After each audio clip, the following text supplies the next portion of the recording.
ভারতের মণিপুরে দুই নারীকে নগ্ন করে রাস্তায় ঘুরিয়ে দল বেঁধে ধর্ষণের সেই নির্মম ঘটনা এবং জাতিগত সংঘাতের 2 বছর পেরিয়েছে, এখনো শান্তি ফেরেনি বিজেপি শাসিত এ রাজ্যে। সহিংসতার 2 বছরের মাথায় দাঁড়িয়ে শনিবার রাজধানী দিল্লিতে ধর্মঘট পালন করেন মণিপুরের কুকি শিক্ষার্থীরা।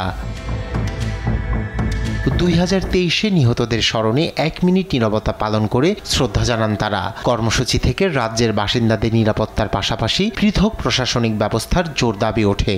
2 साल हो गए कि आग जले हुए, लेकिन अभी तक हमारे भविष्य, हमारे अंदर जो न्याय के लिए जो आग है अभी तक जल रही है। জাতিগত সহিংসতার 2 বছর পূর্তিতে মণিপুর অখণ্ডতা সমন্বয় কমিটি ও পাহাড়ি ছাত্র ফেডারেশনের উদ্যোগে মণিপুর জুড়ে পালিত হয়েছে স্মরণ সভা, গণজমায়েত ও সর্বাত্মক ধর্মঘট। মণিপুরের সহিংসতার বার্ষিকীতে প্রধানমন্ত্রী মোদী ও অমিত শাহের তীব্র সমালোচনা করেছে কংগ্রেস।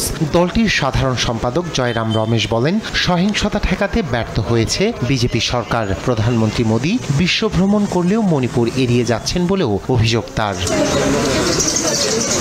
শান্তি ফেরাতে নতুন নির্বাচনের দাবি জানায় 7 সিস্টার্স খ্যাত রাজ্য মণিপুর কংগ্রেসের প্রতিনিধি সপ্তগিরি উল্কা।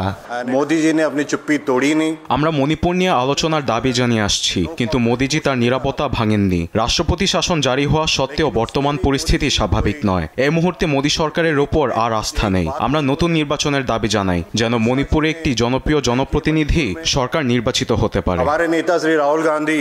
মেতেই ও কুকি সম্প্রদায়ের মধ্যে জাতিগত সহিংসতার 2 বছর হলেও মুছে যায়নি ভয়াবহতার ক্ষত। হামলা পাল্টা হামলায় প্রাণ হারান প্রায় 2.5 শতাধিক মানুষ, আর সহিংসতায় বাস্তুচ্যুত 70,000 মানুষ ঘরে ফেরার অপেক্ষায়। রায়হান কবির শুভ্র, নিউজ ডেস্ক, দেশ টিভি।